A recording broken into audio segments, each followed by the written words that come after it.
And welcome back, everyone, to Who Would Win? Today's Who Would Win comes to us from Jackery. I always get this, but I believe it's Jackery WWE Spider-Man Homecoming Toy Show. One of the most extravagant and fun names for me to say in terms of a viewer. Who asked the question? And you gave me a couple unique ones in your asking for, because it isn't just like character versus character. No, it's like franchise versus franchise you've asked me to do before.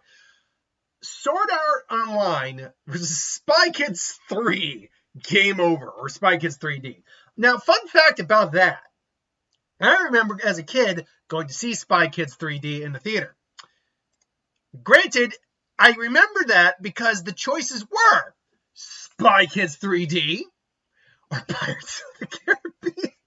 And my dumbass, as what was this now? I was in my early teens at that point, like 11 or 12. I was like, no, I don't care about pirates and Disney. No, let me go see that. That's going to be cool. Man, hindsight really kicks you in the ass, doesn't it? Anyway, so this is Sword Art Online, by the way. So Spy Kids 3D was the third installment of the Spy Kids franchise. Started the main cast mostly. It was the two kids. And even then, it was still mostly the son. But it also still had Antonio Banderas, I believe what was it? Selma Hayek plays their mom, because, yeah, whatever. And I know George Clooney played the president. It's the Sly Stallone was the bad guy. Ricardo Montalban was his grandfather. There was a lot. Elijah Wood as the dude. But yeah, it was interesting, to say the least. I can't remember how well that did. Let me get box office up real quick on how well it did. Because right now, let's get the versus thing about, like, financially out of the way. We're talking just about Spy Kids 3D. Sword Art Online, I think, has outgrossed the Spy Kids 3D by a large margin when we factor in manga and anime adaptations. Spy Kids 3D, 3 Game Over. 197 million worldwide. Oh, yeah. All together with all the book sellings in the manga and the anime and the movie. Like, yeah, no. Yeah. And merch. Then, yeah, no. The Sword Art Online beat that thing years ago. Easy. Sword Art Online is a manga that came out in 2009. And essentially, it's a similar concept to, and I think that's why this is kind of put together. Similar concept where they are all in this, like, fantasy RPG world. But they're all stuck there. Your body, like, there's nothing, your mind is just stuck in here. And if you die in this world, with rare exception, there is no coming back. You are dead, because for some reason they can't get back to their real body. They can't exit out of the game. And so that's kind of the whole, and it's a little bit of a similar idea to Spy Kids 3D to an extent. Now, in terms of how to do a versus comparing this, let's talk about quality. We already did box office. Sword Art Online did that. But quality, world comparison, like which world theoretically, if you threw the other into them, could they survive with their abilities? And then I guess we'll talk about popularity. So let's talk about the quality of the series. Well, I don't think there's much to argue on that. Now, I do know Sword Art Online has had some naysayers, isn't the right way, has had some criticism in later iterations, because there's also like spin-offs and all that. And sure, those got criticisms as far as I know. But you know what? I already looked at the box office, and screw it. Let's look at the Rotten Tomatoes for Spy Kids 3D. I am actually now very curious on what the Rotten Tomatoes for Spy Kids 3D is. Okay, Spy Kids 3D. Let's find that out. Spy Kids 3. All right, Spy Kids 3 Game Over, or 3D, because it was in 3D. 3D. Let's see here. Critical consensus.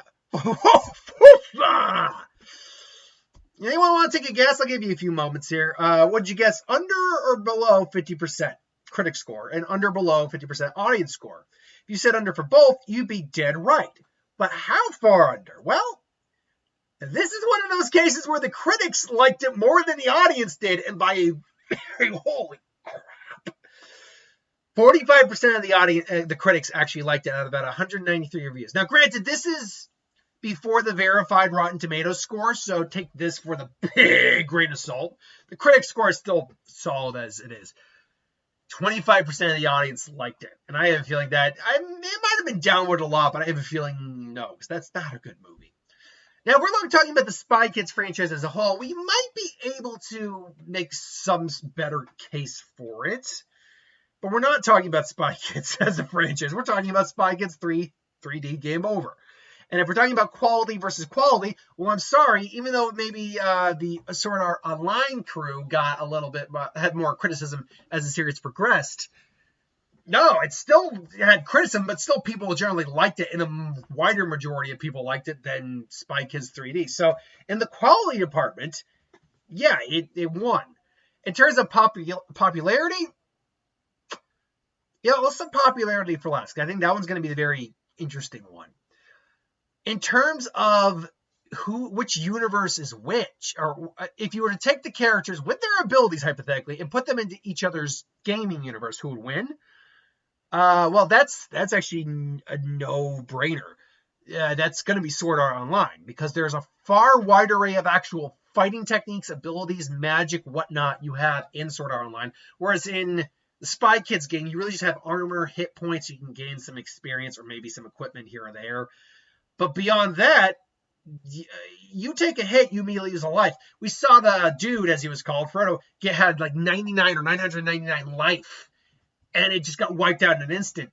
Whereas these guys can take actually a lot of damage because they actually have hit points, defense points that all get to calc damage, as well as abilities to heal and stuff like that. There's none of that in the Spy Kids 3D world. I don't even remember what it was called.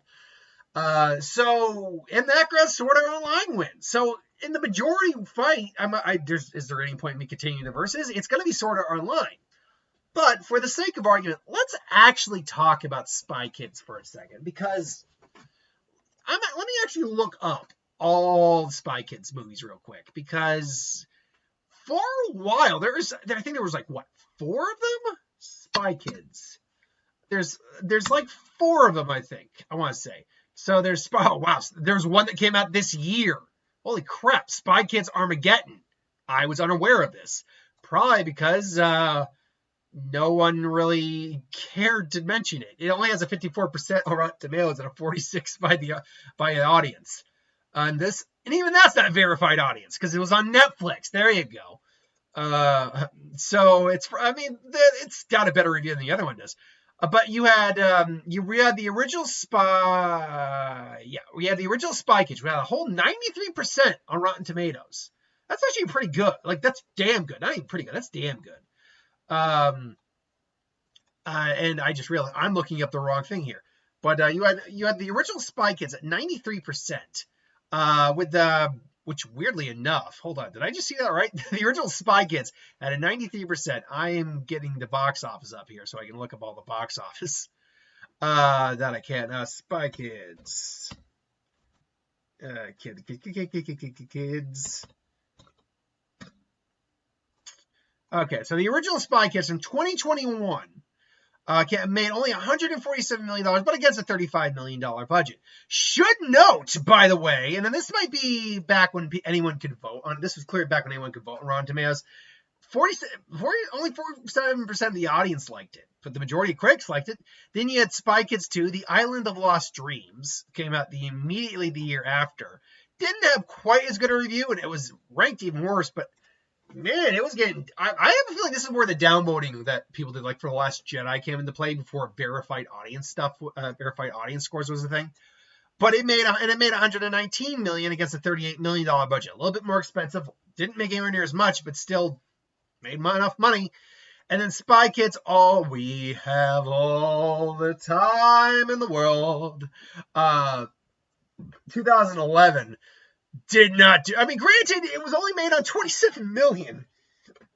But if we're talking about how well that one was received, oh man, that's the worst review of all of them. 23%, but Rotten Tomatoes, only 37% of the audience. Again, and I can tell too, this is probably when a lot of audience members were just downvoting shit. Now, granted, I'm not defending the film. I get the impression these films are not good. But that's not fair. Because if you look at films now on Rotten Tomatoes with the audience score, they're verified audience, meaning you can confirm the audience member who actually saw it went to see it. With all that said, you have a series of movies that progressively were getting less and less, were just not getting as good, well reviewed. And then you had Spy Kids 3D, which is arguably the height of the franchise, and that still didn't have a good review. I mean, the Spy Kids films, for what they were fine, but they were for younger audiences. They were not for more mature audiences, and even teenagers. Really, I wouldn't really call it. They were for mature audiences. I mean, yeah, they weren't. So I don't know. They had their time, but the thing about anime seems to have just so much longer of a shelf life. It's able to hit a lot more themes that we can identify with, particularly like with the older audiences, mature themes, all things along those lines. I'd have to say, even in popularity, even at their height, Sword Art Online is probably more popular in the long term than Spy Kids 3D was at the time. Because, like I said, Sword Art Online is still ongoing today. In one form or another. It's got merch, it's still got series, it's got, I don't know if there's a manga currently going on, but still, it's a series that's been going for some time. And it's stood the test of time. And Spy Kids, I mean, like I just looked, we had one come out this year. It was direct to Netflix. It had a 54% on Rotten Tomatoes and a much worse audience score. Like, the audience just doesn't like these films very much. But regardless, that's a subjective opinion with some objective fact base behind it, which with a big grain of salt on the objective fact, because none of those audience reviews are verified. So that audience review could be actually a lot higher than I make it out to be. But without any confirmation, to be sure, I couldn't tell you. But I digress. So that's my thoughts on this versus in terms of popularity. I think Sword Art Online's been overall more popular. In terms of, if you were to theoretically put the characters from each world with their abilities within their own world, in their other world, Sword Art Online would do much better in the Spy Kids game world than Spy Kids in the Sword Art Online game world. Then you have, like, in terms of overall box office run, Sword Art Online, I think, has overall won that fight. In terms of, like, merch, box office, all that, they've just won. If I were to compare the whole franchise of Spy Kids to that would be a very different argument, because I'd have to add and tally the entire thing together, and then we could be actually having a legit conversation. But unfortunately, in that case, no. And then what was the other one I did? What was the other one I did? I did popularity. I did swapping the worlds. I did box office, and then, like, the critical reception, technically. So yeah, ultimately I would go Sword Art Online for this. But this is just my opinion. Let me know in the comments below what you think. Until then, thanks for watching. Hope you enjoyed. Like, comment, share, subscribe, and I'll see you folks next time. Later.